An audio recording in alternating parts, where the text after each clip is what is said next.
Good morning. I'm in Doncaster. The weather is absolutely miserable and I need to run a 10k race today.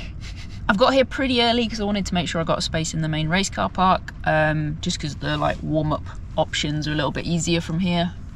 So got here nice and early. It's 8:20 at the minute.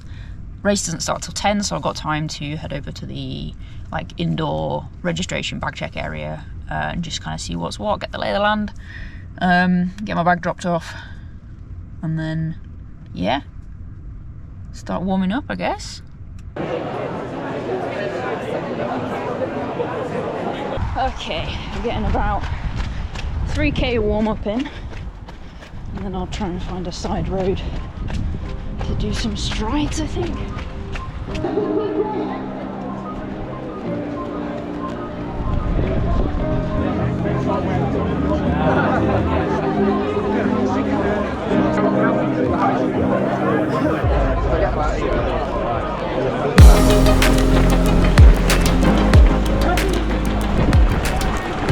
And the race is underway. As we can see, the weather did clear up a little bit, which was really nice in some ways, but it did mean the race was a little bit warmer than I'd maybe been expecting it to be. Our goal for this race was to try and run as even, consistent splits as possible, trying to stay within the kind of 4:55 a kilometre pacing for the first 5k and then go a bit faster for the second 5k. And this first 5k was really smooth. I was a little bit quick on the first kilometre, which is totally normal, trying to just rein yourself back in at the start of a race, but the next few k I clocked off very, very consistently. The route heads through the city centre and there are a few points where there's a relatively sharp turn, but for the most part it's a pretty smooth, flat, fast course for this sort of first half. This part of the course is really well marshalled and signposted as well, with signs and cones at any point that you need to turn, so there's absolutely no chance of getting confused about where you need to go.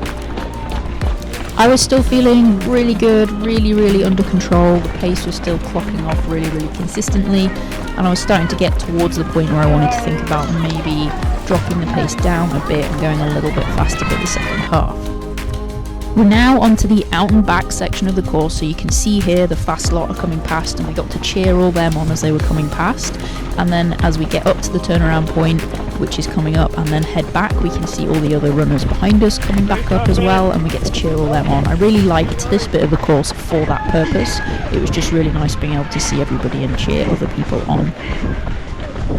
We're getting into the last bit of the route now, and I'm pushing myself a little bit because I just wanted to finish really strong and speed it up a little bit for the last kilometre and cross the line feeling pretty happy with myself. I do need to confess to you that I basically knew I was going to PB. My training's been very consistent for quite a while. I'm back in the summer when I did my first ever road 10k and got my sort of first official PB. It was relatively easy to do. This is the first real opportunity I've had since then to run another 10k, and I knew I had quite a lot more in the tank back then, and that was without a summer of hard racing and then some additional consistent training on top of that. So I knew we were going to go sub 49. The plan was always to run it as kind of like a long threshold workout. Obviously it's still very long for a threshold workout, so it was always going to be fairly taxing, but I intended to run the first 5k sort of well within my threshold range, and then the second 5k I would nudge a little bit more towards that kind of lower boundary of my threshold range. I've just started the training block for my next ultra marathon, and I just really didn't feel like an all-out race effort was useful training stimulus right now. So although I wanted to do the race, I just wanted to kind of tackle it in a really controlled manner and just see how far under my PB I could go without actually having to go all out. And the plan was executed pretty much perfectly. My pacing, I will put my pace graph here because it's a thing of beauty. My pacing for the first 5k was pretty immaculate. And then I wobbled a bit in the second 5k. Part of that was because when I got into the 8th kilometre there was an uphill and everyone in front of me just suddenly slowed down quite a lot, which was irritating. I did have to slow down and then weave around people to try and get back on pace, and then I had to like put in a bit of a burst to try and get back towards the lap pace that I was aiming for, which wasn't ideal, but it is what it is. That's racing. So I did overcook kilometre 9 a little bit, and I probably didn't need to go as fast as I did during kilometre 10 either, but I think in my head I thought I'd slowed down more than I actually had in kilometre 8, so I just overcompensated a little bit, but it was fine. I mean, I still felt pretty controlled in the last 2 kilometres. The race is organised by Curly's Athletes, and they put on a bunch of events, loads of events when I looked at the website, mostly around the kind of North Lincolnshire, South Yorkshire area. So they do the 10k at the Yorkshire Wildlife Park, they do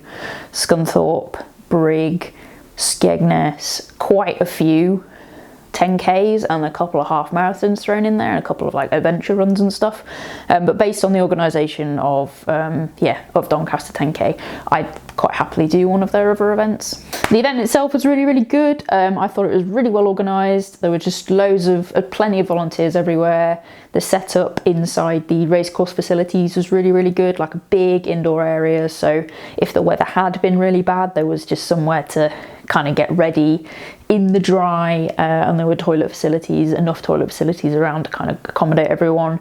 The bag drop was really easy, and there was sort of additional places you could go and pick up spare t-shirts that they were selling and stuff like that. So that kind of indoor area that they use is really good. The course itself isn't particularly scenic. I mean, I wasn't really expecting it to be. Doncaster is not the most scenic location in the world. I'd say it is a good course for running a PB. It's pretty flat and it's fast. It does have a couple of little uphill bits, but they're not very long and they're not particularly steep either, so it's a fast one. One thing we did have to contend with turning into the stadium area in the racecourse at the end was that it is a little bit of a wind tunnel, so we got slammed with a wall of wind turning the corner into there towards the finish, which is not super ideal at the end of a 10k race, but again, you work with what you've got. Other things to note, they were doing free pork pies at the finish line if you're vegan. I'm plant-based, so I got a really nice sausage roll.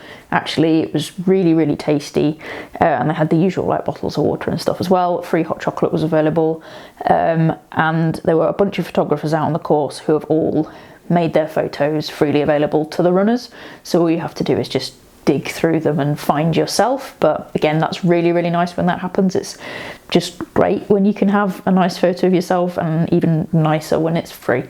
And for those people interested in such things, this is what the medal looked like this year, which I think is a pretty nice one. For those of you who have made it this far, what book are you reading at the minute? I'm reading Wool by Hugh Howey, and this is the book that the TV show Silo is based off. I started watching Silo, got really impatient when I got to the end of the available episodes, so bought the books and I've started reading those. And yeah, so far, pretty promising. So yeah, what are you reading? All right, that is everything from me. I will catch you in the next one.